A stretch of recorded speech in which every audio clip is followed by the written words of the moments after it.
Hello beautiful ladies and some gentlemen of the universe. Welcome back to Angela Cinco Vlog. So for today's video mga guys, maglinis tayo dito mga guys kasi nga ginawa na yung ating lababo. So kailangan nating linisin yung mga tinanggal dito mga guys. So let's go, sabahan niyo ako. And of course, so kung bago ka pa lang sa channel na to, please don't forget to subscribe and hit the notification bell para updated kayo sa mga susunod pa nating uploads.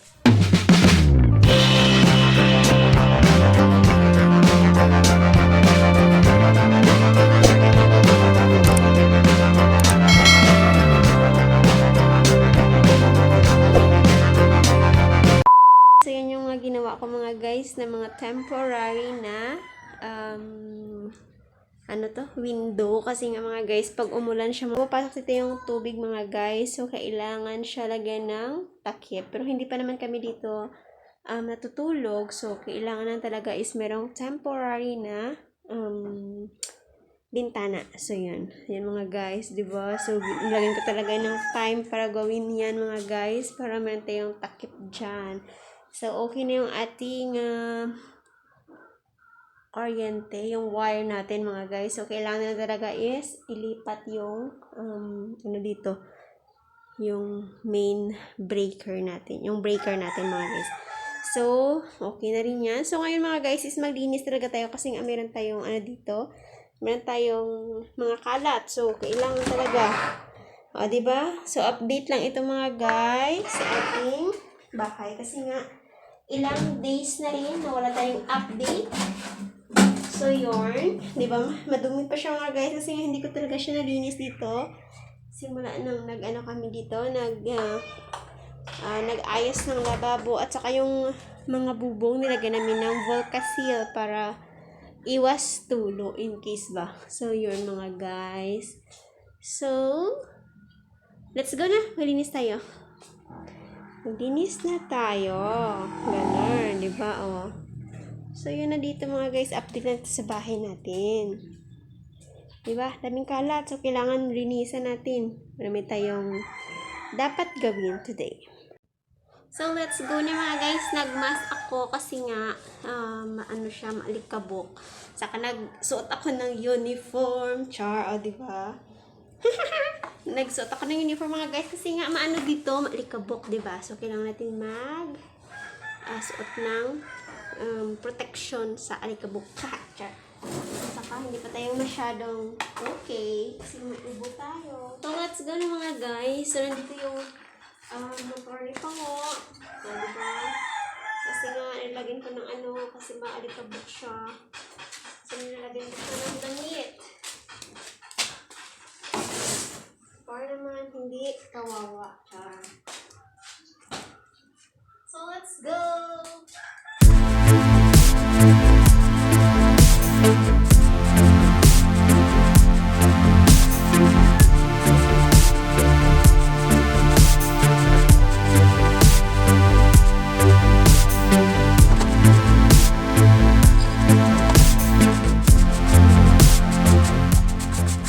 Yesterday nandito si mother-in-law and of course yung kapatid ni Pango. Kasi nga siya yung nag-ayos ng lababo mga guys. Siya yung nagkabit.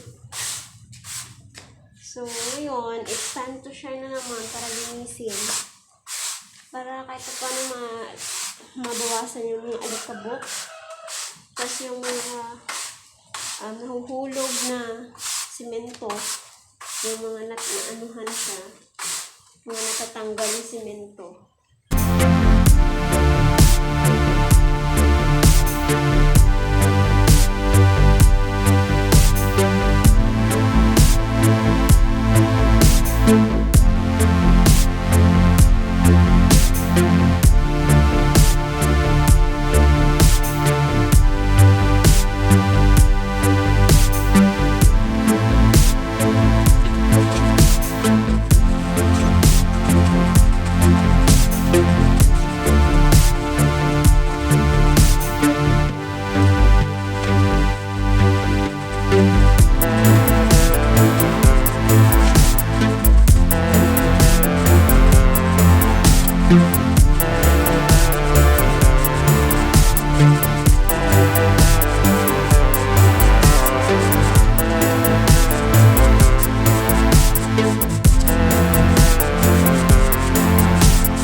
lagyan natin ito sa sako para mas ano siya, para maganda siya tingin, walang kalat dito mga guys sa ilalim ng ating mga bago. Okay.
Then, ito pa, kailangan natin fix.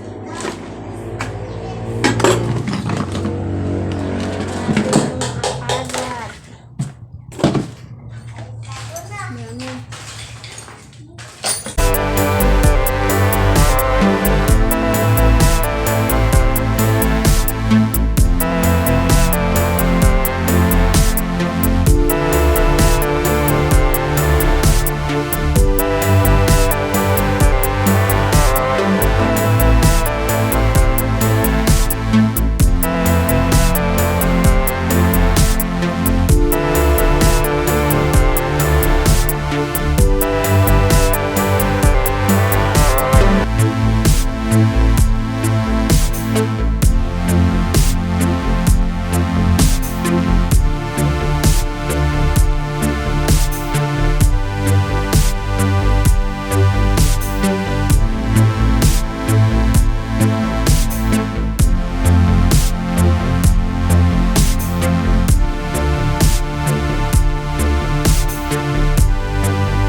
guys.